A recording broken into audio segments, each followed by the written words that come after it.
तुम्ही नका टेन्शन घेऊ त्या कर्जात. घरातल्यांनी कर्ज काढलं ते पण तुम्ही घरात नसताना. तुम्ही का सगळे पैसे भरायचे? हे बघा, हे घर माझं आहे आणि आपण सांगितलं ना,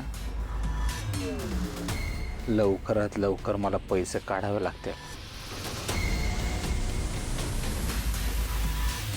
अहो पण सुधाकर भाऊजी आहेत ना, एवढी सरकारी नोकरी आहे त्यांची, पोलीस खात्यात कामाला आहेत, काही कमी कमवत नसतील. पण घरात पैसे द्यायचे नाहीत म्हणून रडत असतात सतत. घरात कधी पण पैशाचा विषय निघाला की ह्यांचे हात वर, आणि रंजू आत्या आहेतच त्यांचे कान भरायला. तुम्ही मात्र सगळीकडे पुढं पुढं पुढं. तुमची काही सरकारी नोकरी आहे का? 5-25 लाख असेच पडून आहेत तुमच्याकडं, ते पैसे देताय लगेच? अहो हातावर पोट आहे आपलं, एवढे पैसे कुठून आणणार तुम्ही? मी काय तुम्हाला सगळे पैसे नाही देऊ देणार. मला तरी कुठं हौस आहे. काय म्हणलात? नाही, काय नाही. हे माझं घर आहे, माझ्या घरातली माणसं आहे. मलाही त्यांच्यासाठी सगळे केलं पाहिजे. तर तुम्ही सगळे पैसे भरायचे आणि मग सुधाकर भाऊजी आहेतच वाटणी मागायला, ते काय नाही. तुम्हाला मदत करायचीच आहे ना, मग घरच्यांना आधी वाटणी करायला सांगा. ज्याच्या वाट्याला जेवढं येईल तेवढा तो हप्ता भरेल. मग आपल्या वाट्याला जी जमीन येईल ना, त्यात आपण काहीतरी पिकवूया. आपल्याला 4 पैसे मिळतील आणि आपलं कर्ज पण फिटेल. काय बोलताय? तुम्हाला एकदा सांगितलेलं कळत नाही. परत परत परत परत सतत शेतीचा विषय. अहो मी करीन ना, तुम्ही नका काळजी करू. मी तात्यांची मदत घेईन, वाटलं तर 4 माणसं कामाला ठेवीन, पण चांगली शेती करीन. अहो मी कधीपासून सांगण्याचा प्रयत्न करतोय, जरा तरी समजून घ्या. अहो माझं घर आहे, घरातली माणसं माझी आहेत. रंजू आई माझ्याशी कशीही बोलत असेल, माझी आईसारखी हो. दादा जण माझं पटत नाही ना, त्याला वाटतं त्याचा स्वभाव नाही. ठीक आहे, त्याचा स्वभाव तसा असू द्या, पण माझं मन तसं नाही ना. आजी मला शिव्या देते, काय बी करू द्या, मला काय नाही वाटत. उलट तिची सावली आजूबाजूला सतत राहावी असं वाटतं. हे वाटणे बिटणे माझ्याच्यानं होणार नाही. सगळ्यात महत्वाचं, हे घर काय मी तुटू देणार नाही. अहो मी कुठं घर तोडायला सांगते का घरातल्या माणसांविषयी काही वाईट सांगते? एवढ्यानं काही घर तुटत नसतं. आणि घरात किती भांडणं होतात ना, माझं मला माहिती. मला एवढंच म्हणायचंय का कागदावर तरी वाटण्या झाल्या पाहिजेत, म्हणजे ज्याच्या वाट्याला जेवढं येईल तेवढा तो हप्ता भरेल ना. मी तुम्हाला एकट्याला पैसे भरू देणार नाही आणि इथून पुढे तुमचं काय ऐकणार पण नाही. तुम्ही जास्त विचार करू नका, झोपा.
काय चिमणे,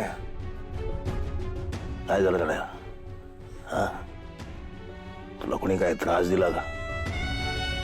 त्याचं नाव सांग मला. 2 तुकडे करतो, फाडून टाकतो, काढून टाकतो त्याला.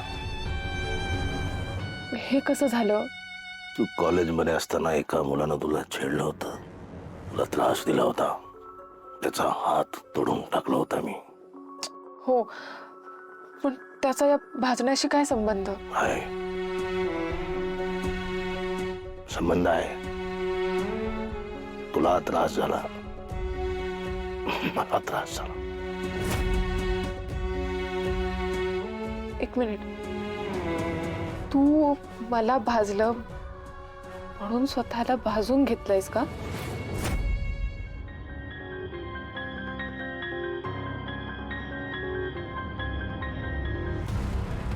दादा, काय गरज होती? याने काय साध्य होणार आहे? मला माहितीये तुझं माझ्यावर खूप प्रेम आहे, तुला माझी खूप काळजी वाटते, पण दादा ह्याच काळजीची मला आता खरंच खूप भीती वाटायला लागलीये. तू माझ्या बाबतीत हे असं ओव्हर पॉझिटिव्ह वागत राहिला तर खरंच मी आयुष्यात काहीच करू शकणार नाहीये. मला खरंच गुदमरायला लागलंय आता. चिमणे, प्रेमानं कुणी, हा माझी प्रेम करायची पद्धत थोडी निराळी आहे, आगळी आहे. त्याला मी काय करू शकत नाही, आणि त्याच्यामध्ये बदल होणं आता शक्य नाही. त्यामुळे तुला त्रास झाला, तुला कोणी त्रास दिला, त्याचा विषय संपला, त्याचा विषय संपवणार.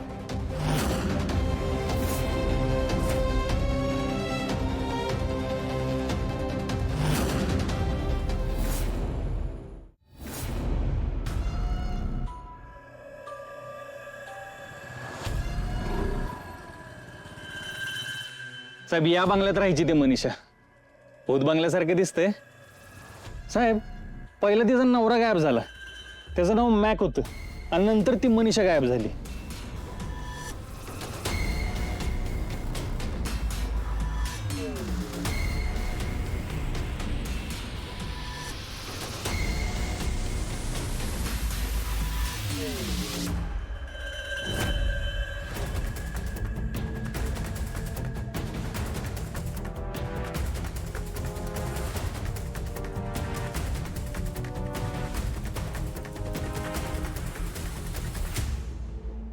काही लफडं होतं का?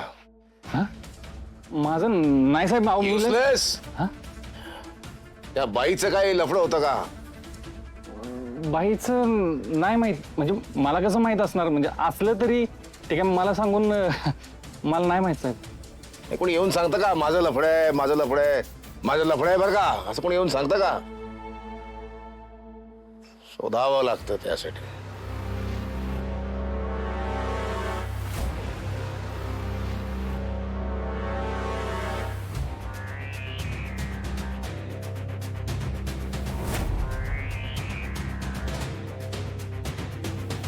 कुठल्याही बाईचा नवरा असाच गायब होत नाही, आणि नवरा गायब झाल्यावर बाई लगेच गायब होत नाही. लफडं असणार, शोधावं लागेल.